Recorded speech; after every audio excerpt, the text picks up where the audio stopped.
여러분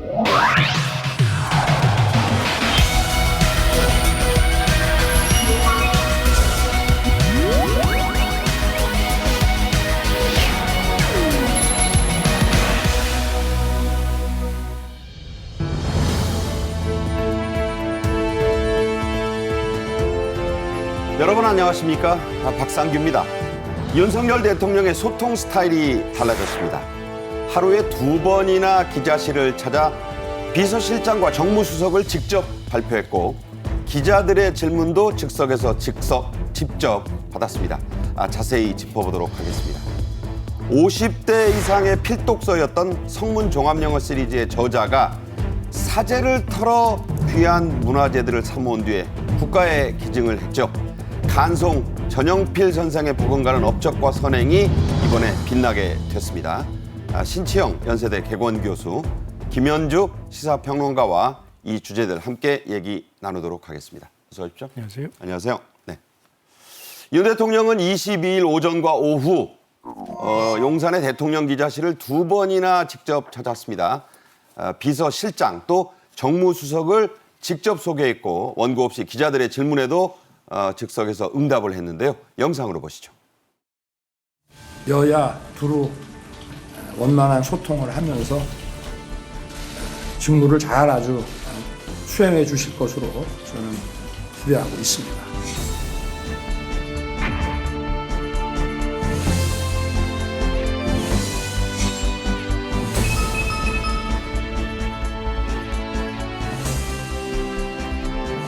오직 국민의 눈높이에서 대통령님께 객관적인 관점에서 말씀을 좀 드리려고 노력하겠습니다.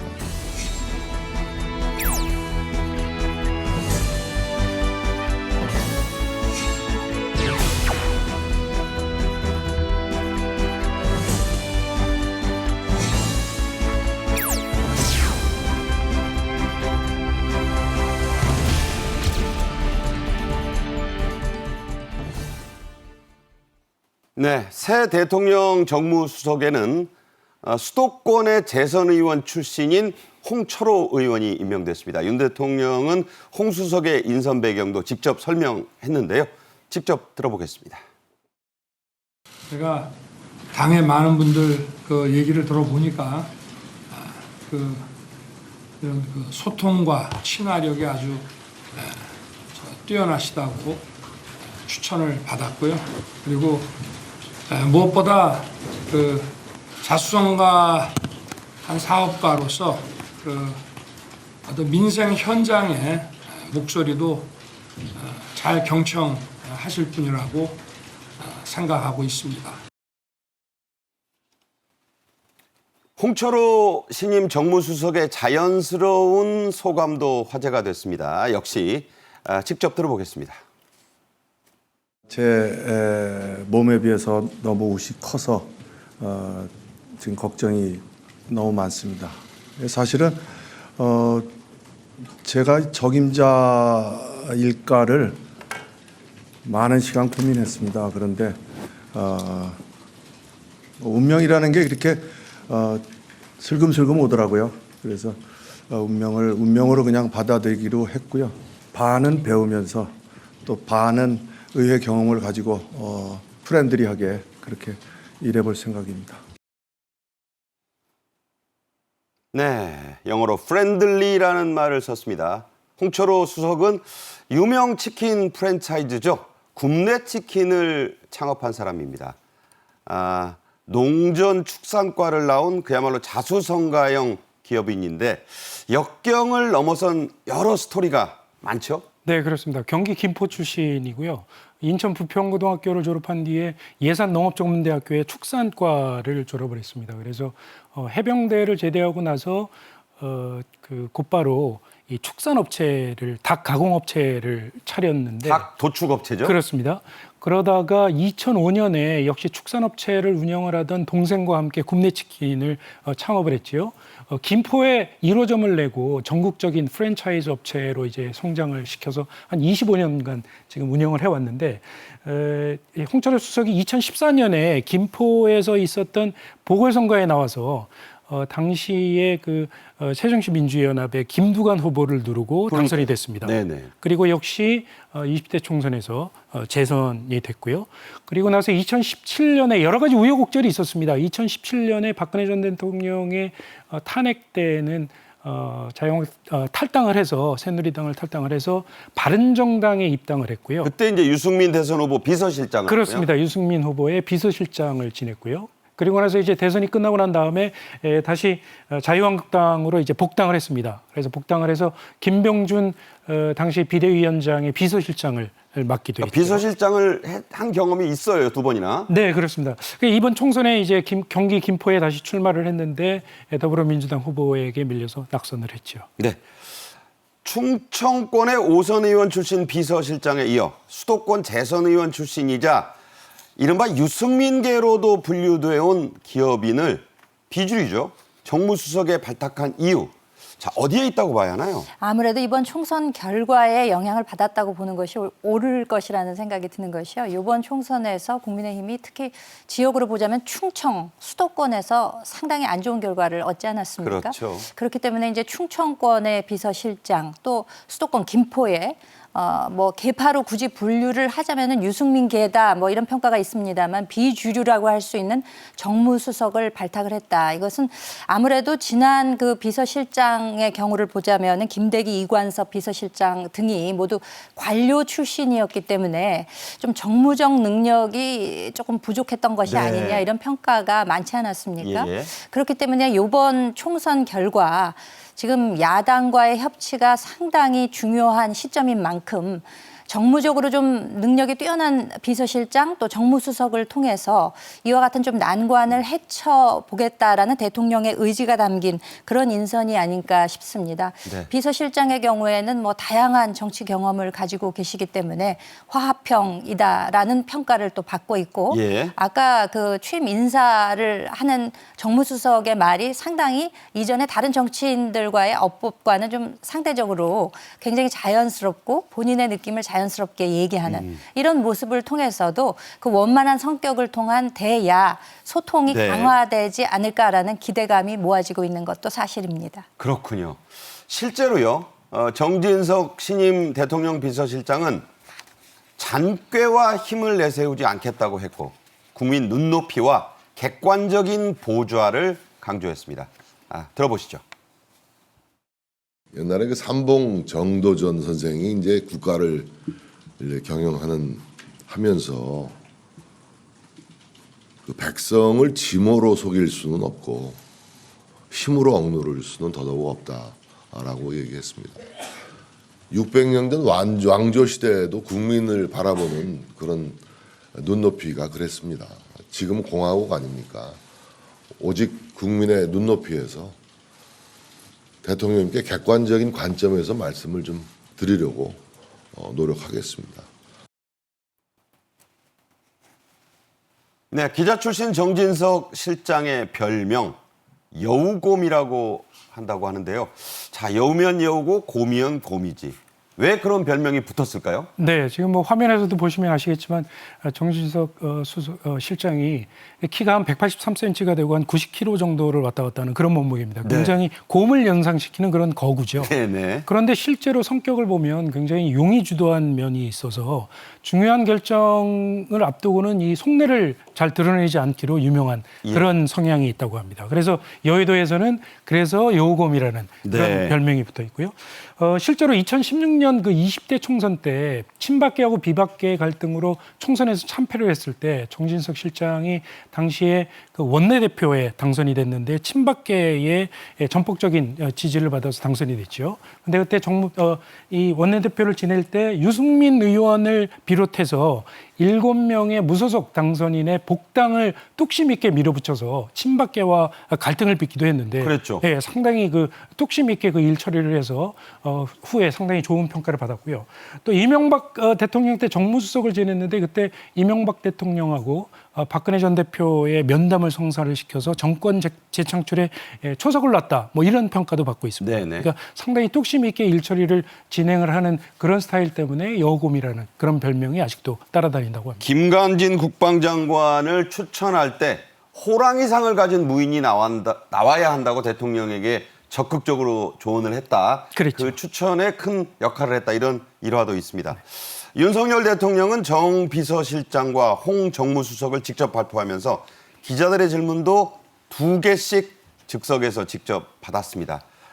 참 오랜만이죠. 그렇습니다. 윤 대통령이 기자들하고 직접 질문을 주고받은 게 마지막으로 주고받은 게 2022년 8월 17일 그 취임 100일 기자회견에서 마지막으로 주고받았고요. 그리고 취임 다음 날부터 도어 스태핑을 계속했었는데 2022년 11월 달에 중단을 했으니까 뭐 사실상 한 1년 5개월 만에 기자들의 질문을 받은 거라고 이렇게 볼 수 있겠는데요.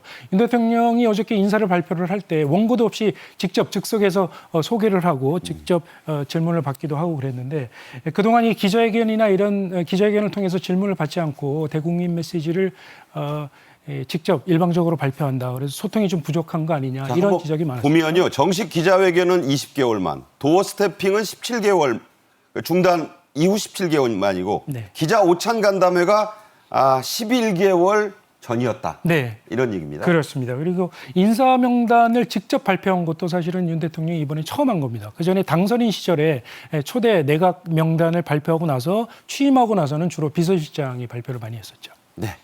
윤 대통령은 지금 보셨지만 이런 과정에서 푸른색 계열 넥타이를 맸습니다. 이 색깔의 정치학이라고요. 더불어민주당 상징색과 비슷해서 화제가 됐죠? 만약에 이제 더불어민주당의 상징색을 고려를 해서 저런 넥타이를 골랐다면 그거는 정말 변화의 방점이 찍혔다라고 볼 수 있을 것으로 생각이 되고요.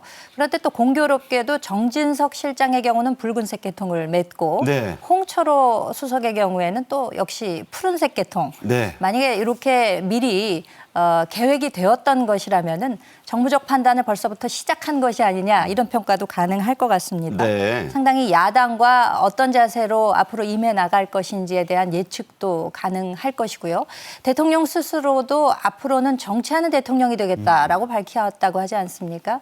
그런 면을 봐서는 앞으로 보다 야당과 관계를 좀 돈독히 하고 더 많은 소통을 하지 않을까라는 기대도 모아지고 또 이번 의제에 관해서도 많은 말들이 있지 않습니까? 네.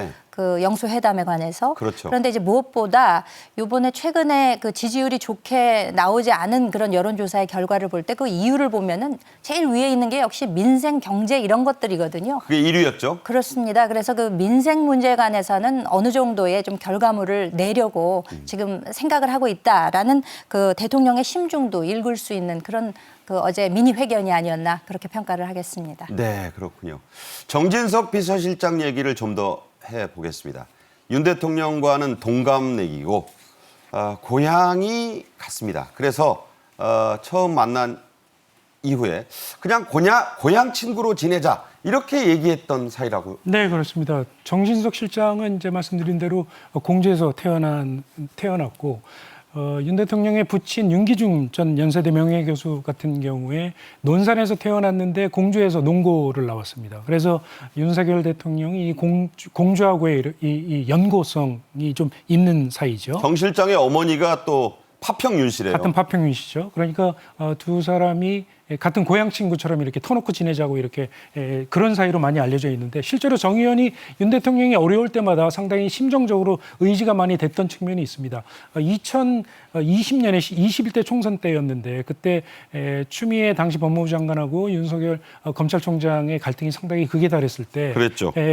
공주 지역에다 총선을 앞두고 공주 지역에 이런 내용의 그런 현수막을 걸었었죠. 공주 출신인 윤석열의 손발을 자른 검찰 대학살 국민이 분노한다. 그때 상당히 충격이었어요. 굉장히 윤석열 대통령을 전국적으로 많이 알린 그런 사건이었죠. 그리고 정 의원이 어저께 기자회견에서 실제로 윤 대통령의 정치 입문을 직접 권유를 했다는 얘기도 밝힌 바가 있지만 2021년 3월 달에 윤 총장이 검찰총장을 그만뒀을 때 직접 어떤 진로로 나아갈까 고민을 할 때 만나서 소주 한 잔을 마시면서 국민이 당신이 정치를 하기를 원하고 있으니 국민의힘으로 입당을 해라 이렇게 권유를 한 사실도 잘 알려져 있죠. 그리고 매헌 윤봉길 의사 기념관에서 대선 출마 선언을 할 때 네.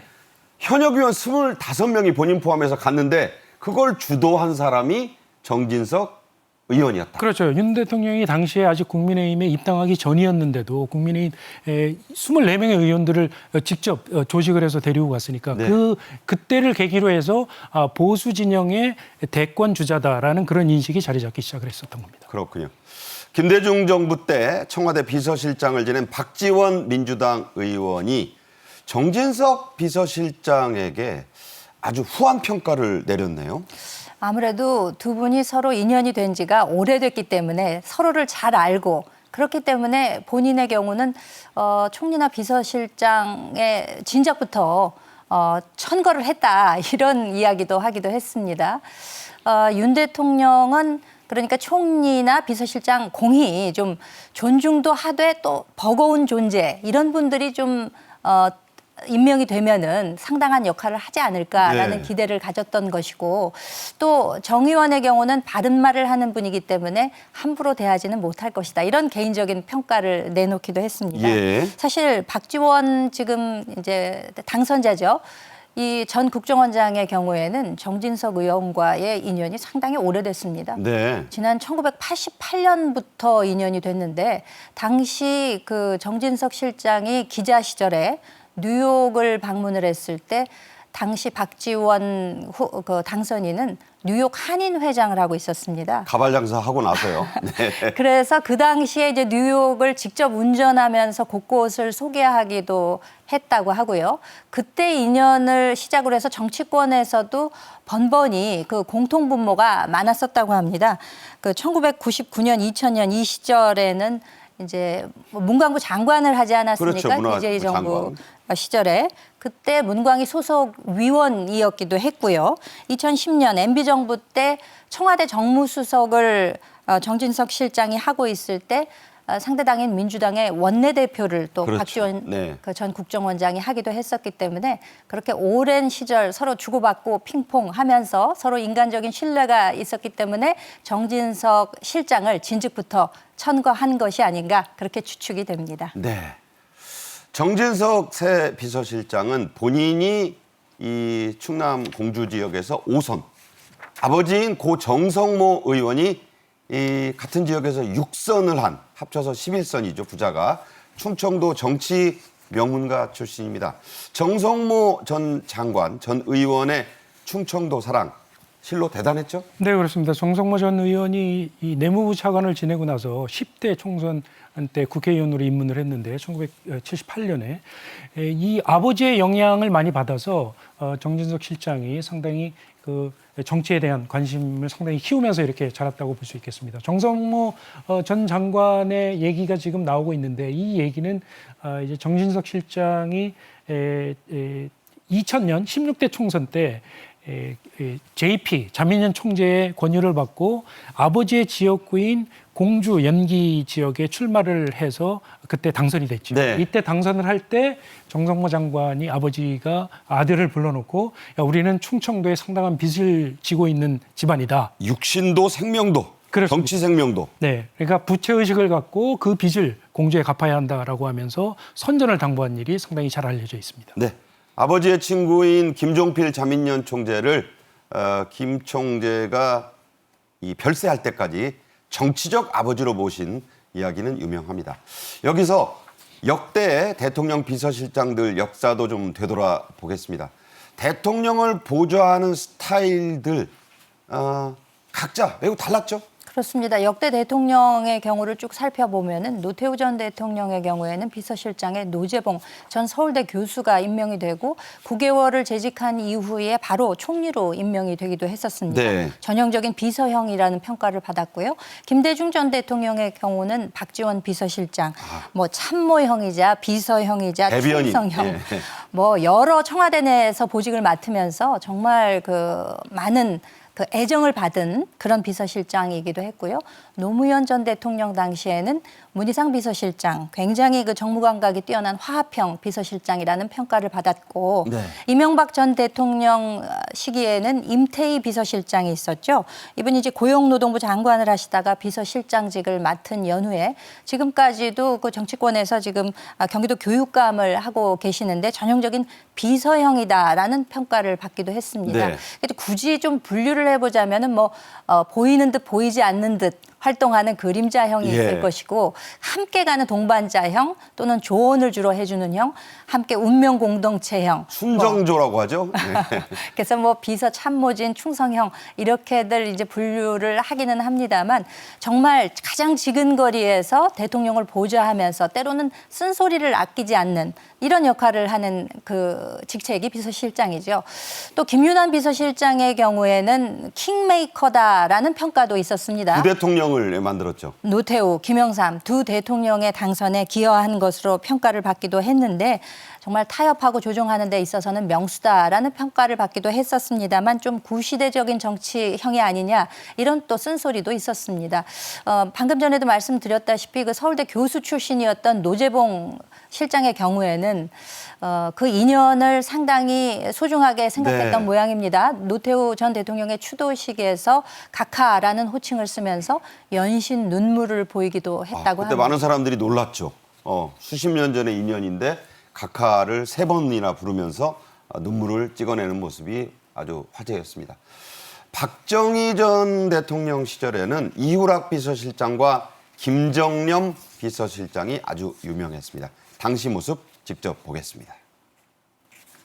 박정희 대통령은 김정념 상공부 장관, 이후락 비서실장 등을 대동하고 부평에 있는 수출공업단지를 시찰했습니다.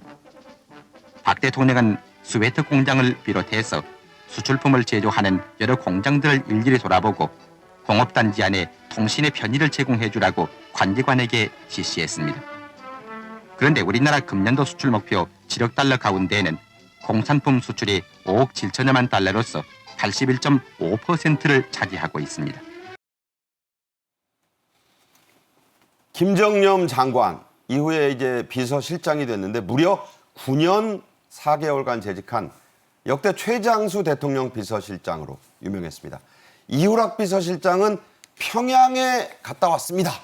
이렇게 얘기해서 전 국민을 놀라게 했고, 김일성 형제를 모두 만나고 온 일화로 유명했죠. 네, 김정영 비서실장 같은 경우에 말씀하신 대로 상공부 장관을 지내다가 1969년부터 9년 넘게 비서실장을 지냈었는데, 역시 상공부 장관을 지낸 경제통답게 상당히 조용하고도 치밀하게 박정희 대통령을 보좌했던 것으로 유명했습니다. 그래서 경제대통령으로 불리는 그런 박정희 대통령에게 상당히 최적의 비서실장이었다, 이런 평가를 받고 있고, 이 김정영 비서실장 바로 전임이 이후락 비서실장이었는데, 말씀하신 것처럼 이후락 비서실장 시절에는 지금하고 조금 달라서 이 대통령의 최고 브레인의 역할을 하던 그런 시절이었습니다. 저 때가 이제 김일성을 만나던 그 모습입니다. 그렇죠. 그때 이후락 비서실장의 별명이 제갈공명과 조조를 합친 제갈조조라는 그런 별명을 갖고 있기도 했는데, 네, 저 뒤가 저 사이가 김영주입니다. 김영주. 아, 그렇죠. 네, 동생. 네. 그래서 그때 저 방북을 해서 1972년의 일이죠. 7.4남북 공동성명을 이끌어낸 것으로 유명했는데, 저때 일화를 후에 기자회견에서 얘기한 일화가 상당히 유명했는데, 만약에 북한을 방북을 했는데 북한이 자신을 억류를 해서 국가의 기밀이라도 털어놓으라고 협박을 하면은 어떨까 해서 청산가리를 몸에 소지를 하고 갔었다는 것이죠. 그래서 털어넣으려고. 예, 여차하면 청산가리를 먹고 자살을 하려고 그랬었던 것이고, 회담을 하던 중에 어느 날 북한 수행원들이 자신의 방으로 찾아와서 어디 좀 가자 해서 이렇게 데리고 가서 상당히 긴장을 해서 그때 네. 엄청 겁을 먹고 쫓아갔는데, 갔더니 엘리베이터를 어느 건물에 도착을 해서 엘리베이터를 타고 올라갔더니 김일성 주석이 뒷짐을 지고 자신을 맞이했다는 그 거죠. 김일성이 나오더라. 그렇습니다. 네. 네. 유명한 일화였습니다. 해외 사례들도 여기서 좀 살펴보겠습니다. 싸움닭이라고 불린 투사형 비서실장이 있었고요. 충직한 보좌관형, 대변인형, 그림자 실세형. 우리와 비슷한 성격의 그 참모들이었어요. 그렇습니다. 그런데 이제 좀 특이한 점은 대통령과는 좀 대비되는 성격이 많았다. 그러니까 상호 보완적인 관계에 있는 그 비서실장이 네. 많았다는 거죠. 버락 오바마 대통령의 경우에는 상당히 그 차분하고 온화한 이미지인 반면 시카고 출신의 램 이메뉴얼 비서실장의 경우에는 공격적이면서 싸움닭이라고 때로는 불릴 정도의 그러한 비서실장 역할을 했다는 것이고 투견이라 불렸죠. 네, 예. 도널드 트럼프 대통령 뭐 아시다시피 상당히 좀 자세가 전투적이지 않습니까? 그러니까 라인스 프리버스 비서실장의 경우에는 굉장히 인심 좋은 아저씨 스타일의 네. 그런 비서실장으로서 상호 보완적인 관계가 상당히 좋았다라는 평가가 있고요. 또 일본의 경우에는 이제 아베 신조 전 총리의 경우에는 그 일본에는 세습 의원들이 상당히 많습니다. 많죠. 정치 명문가 출신이죠. 아베 신조 전 총리도. 근데 스가 요시히데 총리의 경우에는 당시에 관방장관, 그러니까 우리 식으로 치면 비서실장을 했는데 흑수저 출신입니다. 네. 근데 여기서도 역시 상호 보완적인, 그래서 이제 때로는 강요 회의를 주관하기까지 하는 뚝심을 보이기도 했고요. 시진핑 국가 주석의 경우에는 리 잔수입니다.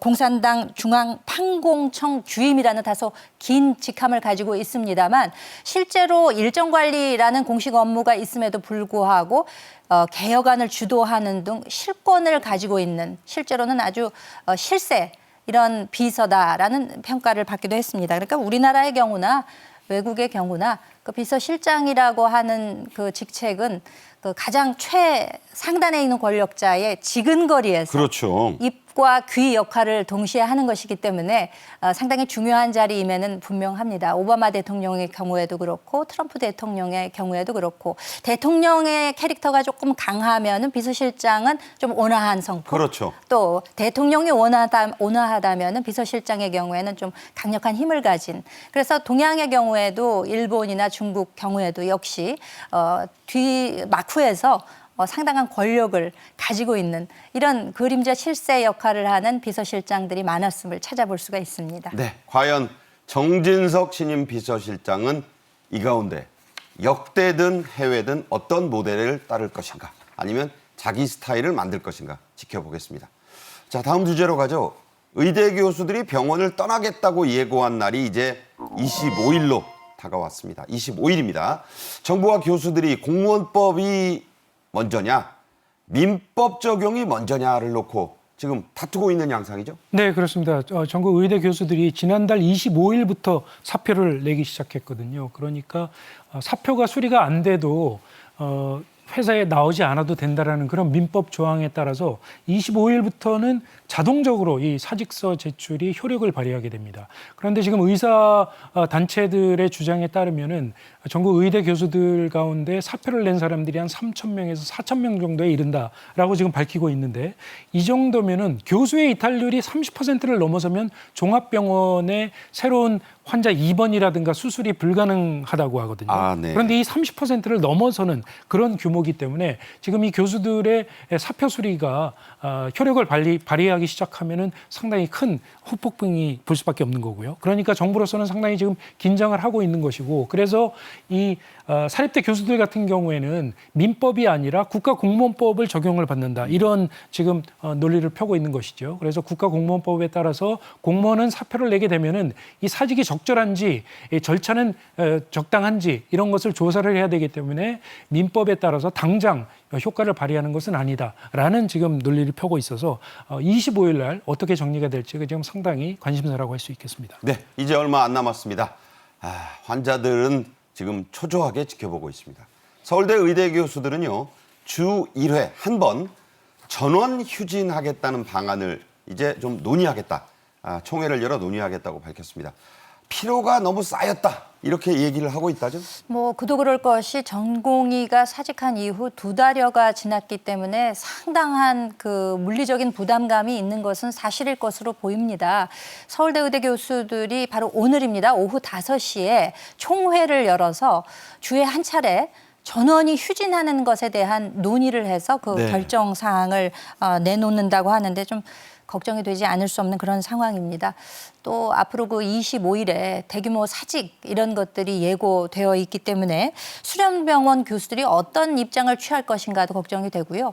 지금 현재 교수들의 피로가 누적되어 있는 상태에서 일주일에 하루를 정해서 외래 진료와 수술 모두를 안 하고 휴진하는 방안을 지금 논의를 하고 있다는 것인데 사실 이 외래 진료만 하더라도 교수들이 일주일 내내 사실은 평상시에는 근무하는 것이 아니라 그렇죠. 예, 특정 요일에만 했었는데 전공의들이 사직한 이후에는 상황이 달라져서 상당히 피로감이 누적된 것은 사실입니다. 그렇지만 결과적으로 주에 1회 휴직을 하게 된다면은 지금 안 그래도 걱정스러운 환자들이나 가족들 입장에서는 정말 큰 걱정이 아닐 수 없습니다. 그렇죠. 그래서 지금 오늘 총회 결과 어떤 결론이 나올지 참 관심이 모아지고 있습니다. 네. 하루 쉬는 것이지만 환자들에게는 생명이 오락가락하는 24시간이 될 겁니다. 이어서 다음 주제 논의하겠습니다. 중년 이상인 분들은 중고등학교 다닐 때 누구나 공부했을 법한 영수 참고서가 있습니다. 바로 수학의 정석 그리고 성문 종합영어 시리즈인데요. 그중 하나를 직접 쓴 분이 참 놀라운 일을 했는데 그게 요새 다시 빛나고 있습니다. 그 소식을 좀 얘기하겠습니다. 국립중앙박물관의 기증관이 새 단장을 해서 재개관을 했습니다. 자, 여기에 이제 코너가 생겼다는 건데 어떻게 달라졌다는 건가요? 그 기증관이라고 하면은 그 어떤 특수 뭐 법인이나 혹은 개인들이 그동안 모아왔던 여러 국보나 보물들을 그 사람의 이름으로 기증관을 만들어서 개관을 한다는 것인데 이건 뭐 우리나라뿐만 아니라 외국의 경우도 마찬가지입니다. 뉴욕의 경우 메트로폴리탄 뮤지엄이라고 있지 않습니까? 있죠. 거기 가면 우리 이제 삼성관이 예전부터 이제 있었고요. 또 모마 같은 이런 곳에도 특별히 개인적으로 수집한 물품들을 전시하는 공간을 만들어서 그 사람이 이름을 붙여주는 경우가 있습니다. 근데 우리 국립중앙박물관이 나눔의 가치를 발견하는 공간이라는 주제를 붙여서 네. 기증관을 2년여에 걸쳐서 마련해서 이제 재개관을 한 것인데요. 거기에 쟁쟁한 보물들이 많이 전시되네요. 그렇습니다. 수적으로도 굉장한데요. 국보나 보물급이 총 1,082건에 1,671점이 공개될 예정이라고 합니다. 그 유명한 세한도라고 있지 않습니까? 14m짜리예요. 집 한 채 있고 나무 두그로 있는데 왜 이렇게 썰렁하냐라고 보는 분들도 있습니다만 그것이 우리 그 그림의 여백의 미의 어떤 전형으로 불리워지는 그런 유명한 추사 김정희의 몇 안 되는 그림이지요. 특별 공개가 된다고 하는데 저겁니다. 네. 원래는 원본은 지금 보이는 부분인데 여기에 이제 중국의 유명한 대가들과 근세사의 대가들이 발문이라고 해서 그걸 붙여서 저게 14m까지 늘어나는 엄청난 작품이 된 거죠. 이 지금 작품을 개인 손창근 씨라는 분이 이제 기증을 한 것인데 이 작품 또한 그 기증관에서 재개관의 일환으로 여러분들께 이제 공개가 된다는 것입니다. 5월 5일까지 특별 공개가 지금 예정되고 있어서 아마 관심 있는 분들이라면 한번 가서 꼭 보실 만한 그런 전시가 아닌가라고 생각이 됩니다. 네, 세한도만 몇 시간 본다는 분들도 있습니다. 기증자들 가운데 낯익은 이름이 보입니다. 혜전 송성문 선생. 어디서 많이 들은 이름인데 하실 분들이 있을 거예요. 성문영어, 성문종합영어의 저자이십니다. 기증작품의 숫자와 내용이 말 그대로 역대급이네요. 네, 그렇습니다. 영어 참고서로 뭐 전설적인 그런 참고서죠. 성문 종합 영어를 저작한 송성문 선생께서 평안북도 정주 출신인데 통일이 되면 정주에 박물관을 세우겠다 이런 목표를 가지고 평생 번 돈을 가지고 문화재를 계속 구해왔다는 것이죠. 그 문화재를 2003년 3월에 국박에 기증을 했다고 하는데 21년 전이에요. 그렇습니다. 그 국보를 포함을 해서 무려 101점의 문화재를 기증을 했다고 하는데요. 이 중에는 보면 11세기 고려시대 때 그 대승불교 경전인 대보적경 같은 것도 있고 또 이 운보 김기창 화백의 그림 동해일출도 이런 것도 포함이 되어 있고요. 뭐 특히 이 고려 현종 때 11세기에 제작이 된 그런 초조대장경이나 이런 조선시대 고려시대 때 목판본으로 만든 불경은 뭐 상당히 유명한 그런 가치를 따질 수 없고요. 그렇다고 하죠. 엄청난 문화재입니다. 네. 그 양이 문화재의 그 중앙박물관 문화재의 5분의 1이 된다면서요? 그렇습니다. 이 뭐 사실은 이 문화재 기증이라는 게 보통 몇 점 정도를 기증하는 게 일반적인데 101점을 기증을 했으니까 뭐 어마어마한 일이었죠. 그래서 이 우리 문화부에서 그 당시에 공로를 인정을 해서 2003년 6월에 국민훈장 모련장을 수여하기도 했습니다. 네. 자, 이런 모습은 일제강점기에 세한도 등 우리 문화재를 지켜냈던 유명한 분입니다. 간송 전영필 선생의 필적하는 그런 업적으로 평가되죠. 우리 일반인들의 귀에도 간송미술관 하면 상당히 익숙합니다. 간송이라는 호를 가지고 계시는 전형필 선생은 과거에 그 종로구에서 출생을 했는데 24살 때 땅을 800만 평을 물려받게 됩니다. 어마어마한 거죠. 그렇죠. 그래서 뭐 조선 40대 부자다라고 불리워지기도 했었는데요. 근데 이렇게 많은 재산을 가지고 우리 문화재를 사수하는데 상당한 역할을 했습니다. 일제의 그 민족 말살 정책이 극도에 달했던 그 태평양 전쟁 말기죠. 1943년.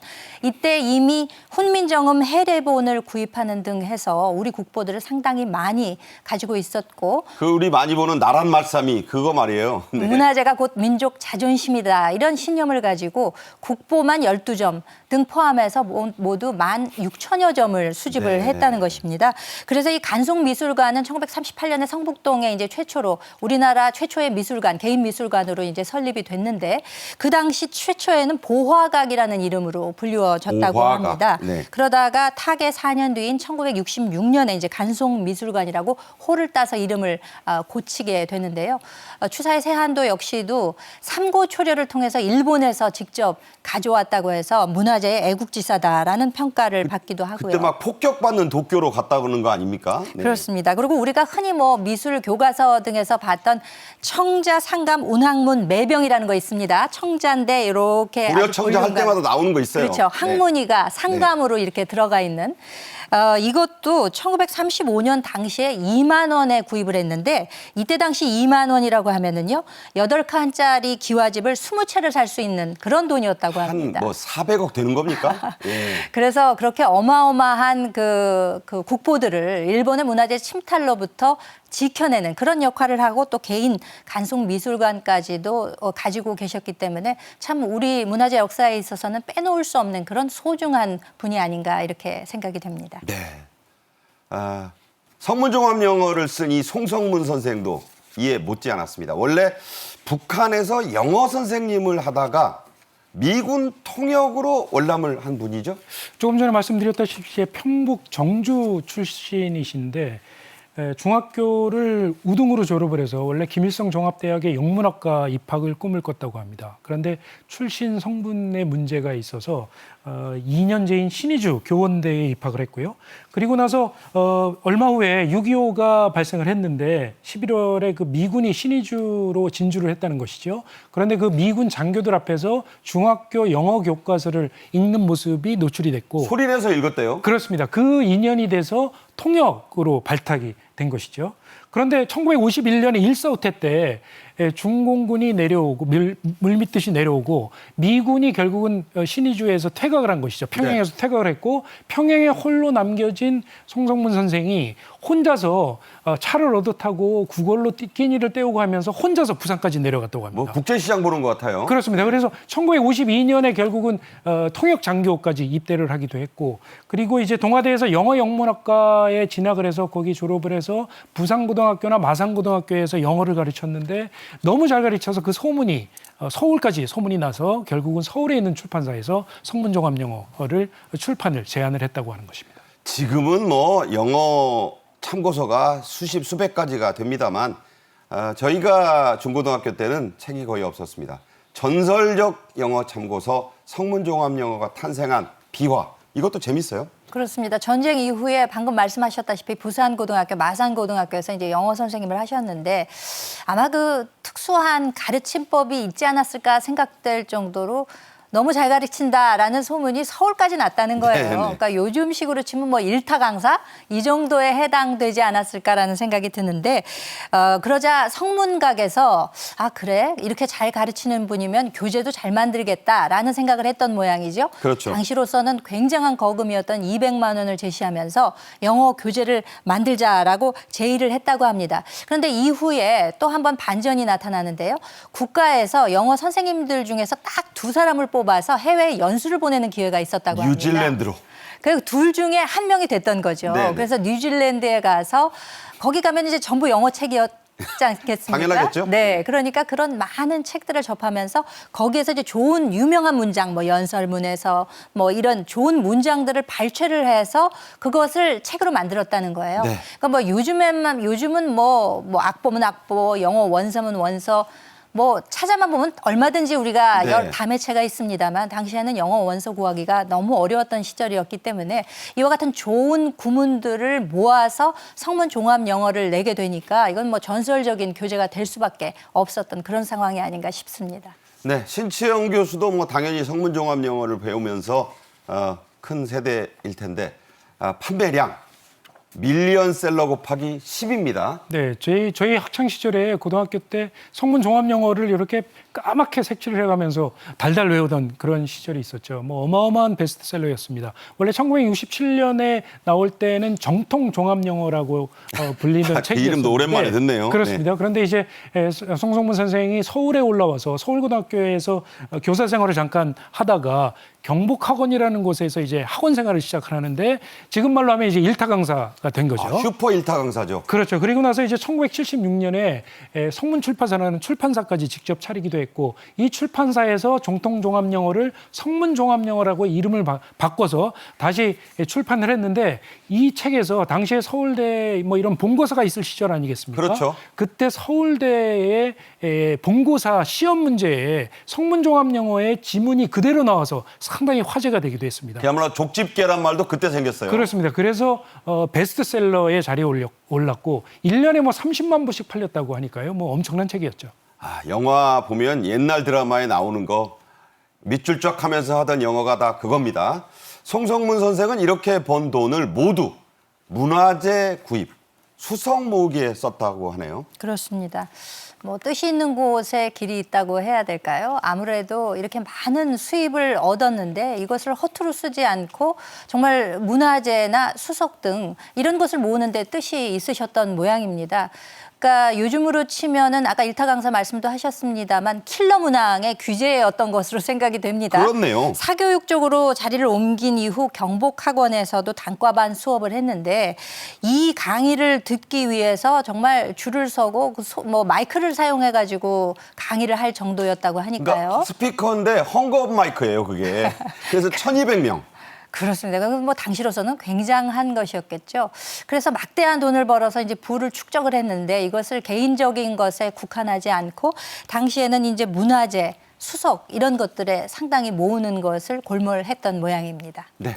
송성문 선생 집에 도둑이 들었는데 이 도둑이 희귀 고서들을 몰라봐서 남겨놓았다. 그래서 천만다행이었다. 이런 일화도 유명하죠. 네, 그렇습니다. 송성문 선생이 특히 이제 고서에 관심이 많았다고 하는데요. 이제 어릴 때 저희 생각해 보면 아주 희귀했던 책이었을 것 같은데 뭐 도배할 때 초배지로 쓰기도 하고 뭐 이렇게 화장지로 쓰기도 하고 휴지로 쓰기도 하고 김장독 뚜껑으로도 썼습니다. 그렇습니다. 뭐 이 중고서점에 가면 먼지 뒤집어 쓰고 처박혀 있기도 하고 뭐 그러지 않았습니까? 그래서 송성문 선생이 이런 점을 안타까워해서 특히 고서를 많이 모아놨는데 집에 도둑이 들었는데 그 고서의 가치를 몰라보고 그대로 놔두고 다른 싼 것들만 가지고 갔다는 것이죠. 네. 그래서 우리가 저런 고서들을 가질 수 있었다. 재미있는 얘기입니다. 송성문 선생의 생전 꿈, 고향 북한에 이런 고서와 문화재로 박물관을 짓는 것이었는데 이루지 못했죠. 그렇습니다. 통일이 되게 되면 평북 정주가 이제 고향이었는데 이곳에 분명히 박물관을 세워야 되겠다라는 아마 꿈을 가지고 계셨기 때문에 이런 수집을 하시지 않았나라는 생각이 들어요. 네. 그런데 점점 통일의 가능성이 희박해지고 2003년에 또 가남 선고를 받았다고 합니다. 그러니까요. 이렇게 되자 국립중앙박물관에 기증을 하는 것이 낫지 않겠느냐라고 그 아드님 송철 씨가 이제 증언을 하고 있는데요. 실제로 건강도 좋지 않고 통일의 가능성도 희박해지고 그렇다면은 고향에 박물관 세우기는 어려워졌다. 그렇다면 우리 박물관에라도 기증을 해야 되지 않을까라는 결심을 아마 아버님께서 하시지 않았나라는 생각을 했다고 하고요. 그리고 또 평상시에 그 지론이 돈을 벌었으면 사회에 뭔가 기여를 해야 된다. 태어나서 사람이 뭔가 하나는 남겨야 되지 않겠느냐. 네. 이런 말씀을 하셨다 그래요. 상당히 훌륭한 그런 의지를 가지고 계셨던 것이 아니냐. 그렇기 때문에 이와 같은 문화재, 수석 이런 것들을 통해서 후대에 좋은 소중한 유산을 물려주게 된 것이 아닌가 그렇게 생각됩니다. 네, 이 방송 보시고 옛 추억이 생각나고 성문 종합 영어가 생각나시면 국립중앙박물관 기증관에 가시면 됩니다. 끝으로요, 성문 종합 영어, 수학의 정석, 그리고 한샘 국어, 이른바 국영수 3대장으로 불리던 전설의 참고서들인데요. 지금 일타 강사의 원조들이다, 이렇게 말할 수 있죠? 네, 그렇습니다. 세 분 전부 뭐 저희 어릴 때부터 뭐 베스트셀러로 다 자리매긴 그런 교과서를 만드신 분들인데 전부 학원 강사로 유명세를 떨친 분들이죠. 네, 한샘 국어, 성문 영어, 수학의 정석을 한 분 중에 한 분만 지금 생존해 계시고 두 분은 돌아가셨어요. 네, 그렇습니다. 서암센 선생 같은 경우에 이제 인천에서 교편을 잡다가 대성학원에서 강사 생활을 하셨고, 홍성대 이수장 같은 경우에 종로학원에서 학원 생활을 하셨는데, 지금 전주에 상산고를 설립을 해서 전국적인 그런 유명 사립고로 키워놓으셨습니다. 자유령 사립고에 아주 그 큰 성공을 거뒀고요. 서암선 선생의 그 밑줄쫙, 저 개그 소재가 되면서 아주 유명해진 그런 말의 원조였고요. 그렇습니다. 네, 자, 이런 추억들과 함께 문화재를 생각해보는 시간이었습니다. 김현주 시사평론가, 신치영 연세대 개건 교수와 함께 했습니다. 자, 잘 들었습니다. 감사합니다. 고맙습니다. 감사합니다. 화요일 생방송 정책엔 이슈였습니다. 이 방송은 유튜브 그리고 내일 아침 6시 10분 재방송에서도 다시 볼 수 있습니다. 많은 시청 부탁드리고요. 저는 내일 정오에 다시 찾아뵙겠습니다. 고맙습니다.